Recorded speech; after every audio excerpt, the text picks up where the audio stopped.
Well, hello everyone, and welcome back to Radio Entrepreneurs. This is a pretty intense show all the time because we're always streaming stories about this new economy, how people are adapting. 13 months of COVID, and people here locally are still trying to figure out how to deal with this economy. But top of mind have been our stories with our reporter, Mark Furman, at the director at Tarlow, Hart Rodgers on impeachment. So welcome back, Mark, and we look forward to this segment. Hello, Jeffrey. Great to be with you. Thank you very much. Boy, this is the story that just keeps giving, isn't it, Mark? Well, it seems like the former president is in the news as often since he's left office as when he was in office, which was daily.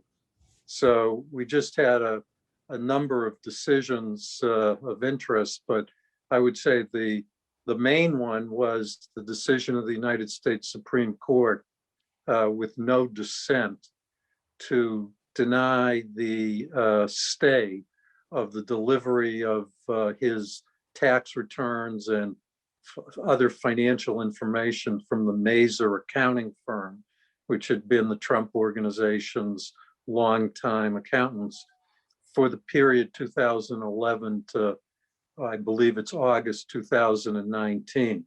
This is something that the district attorney in New York and Manhattan, Cy Vance, has been seeking.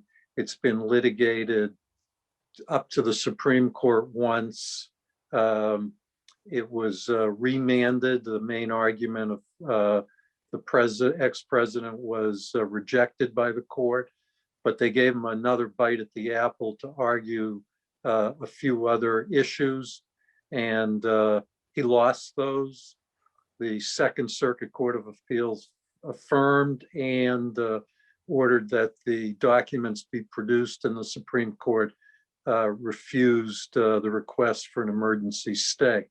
So all of that treasure trove of documents will be delivered imminently to the district attorney as part of the grand jury investigation of the Trump organization, which started out as dealt with issues around the secret payoffs to the two women during the election campaign in 2016, but from reports has morphed into an investigation into potential bank fraud, insurance fraud, tax fraud, and it really of interest. It speaks to the valuations, were the valuations that were given to on insurance claims, on tax returns, on bank loans the same, or were there discrepancies?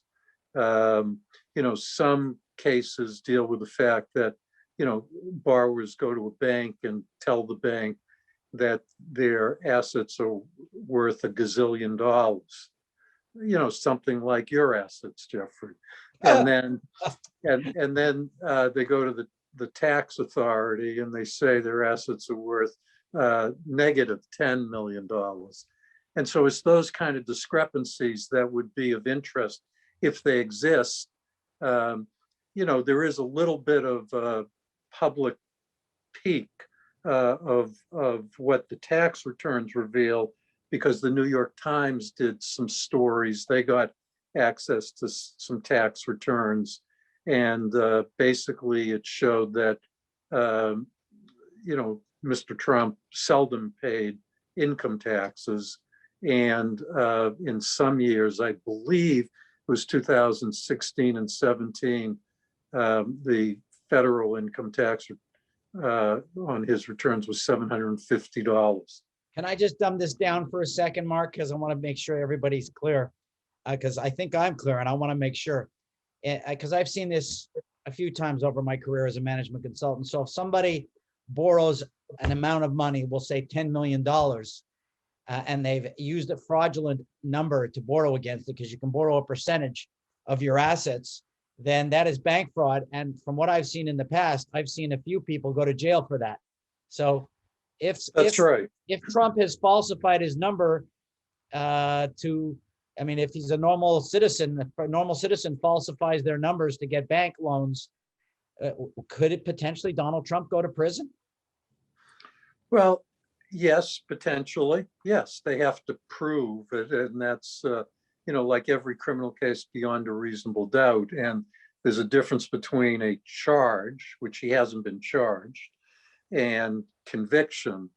But there is a grand jury investigation. They're secret. So we don't know, what the witnesses have said.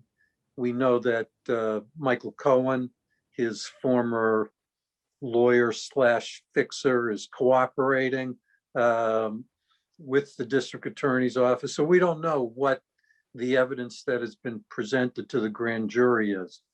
But, we have a strong process to protect the rights of defendants. So we'll just have to see what happens. But also, it's not the only potential criminal investigation. We still have the investigation in Georgia around that phone call he made to the Georgia Secretary of State's, where he referenced the term finding votes, just a sufficient number of votes to turn the Georgia election. And so those are two situations we know of where he's at least being criminally investigated. And we'll see whether charges arise. Meantime, one of the members of the House of Representatives brought a civil suit against him, naming him relating to the allegation that he incited the violence on the Capitol. So there's that is just starting. We'll see how that plays out. And we're going to have a new attorney general who's going to be appointed, and he could be very sensitive to these lawsuits against the former president. Well, he's clearly views domestic terrorism as a huge problem. And he was the lead prosecutor in the Oklahoma City bombing case in, I believe it was 1995. And he is the grandson of Holocaust survivors and has an interesting life story. He's also the same person who President Obama nominated for the Supreme Court in 2016, following Justice Scalia's passing, and the Senate, which was then controlled by the Republicans, refused to even schedule a hearing on his nomination. So there's an interesting history with Merrick Garland.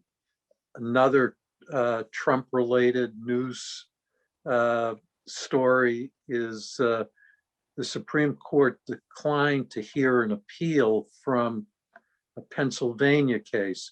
And in this one, there were 3 dissenters. And that had to do with who has the power within each state to set the manner in which the elections are conducted.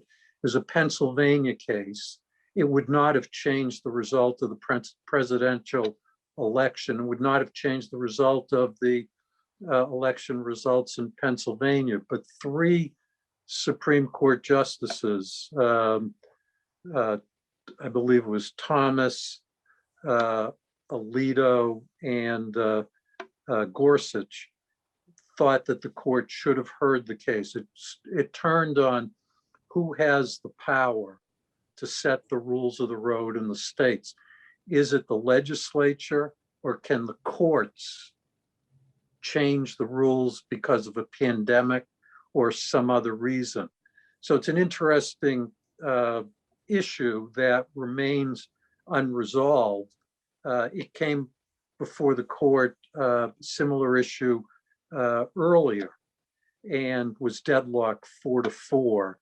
And so we don't really know what powers courts have to change the rules based upon events on the ground, such as a pandemic, or it could be something else. It could be a natural disaster of some other sort. Well, assuming that we have a conservative court by majority, you're basically saying the court is allowing states to make their own decisions and they don't want to interfere. That's what I think I hear you saying. Well, I think the Constitution says that the states shall determine the manner of the elections will be conducted. So you can have states where mail-in ballots have to be received by election day. You have rules in different states about whether you can start counting mail-in ballots before the election, as they now do in Florida, so that they were able to announce the results of the election promptly, as opposed to Pennsylvania, where you saw how it went on for days and days because they can't count those votes before election day. So all sorts of issues go into how elections should be conducted, and whether the state gets to decide or whether judges can change the state rules is really the fundamental issue that the court ducked on this case by a vote of 6-3. Well, two more comments. One, I know that there's also a movement in some states to look for more validation on voting day of ID, which they think, in those states may be excluding a means for excluding some people from voting, making it more difficult for them. Clearly, the politics has started for the next election. But I think where you started today, Mark, and that is that, and I saw an article where previous President Trump is pretty angry at his Supreme Court, which was conservative, that was unanimous about, rejecting his pleas on his tax returns. I think that's a big deal. There's his Republican court or conservative court voting against him and voting for the general good of the public, which is what they're supposed to do. Including 3 appointees by ex-President Trump. So wow. Anyway, this will just keep going on, Jeffrey, for a long time. Well, this doesn't just keep giving you fuel and us fuel on Radio Entrepreneurs. I know it gives our producer, Chris Gerald, fuel so that he doesn't have to work. He likes to read this stuff all the time. But Mark, clearly, in this world today, doing business at any level, and this is Donald Trump's business we're talking about, his business affairs, you have to understand the rules and play with the rules. Eventually, it catches up to you.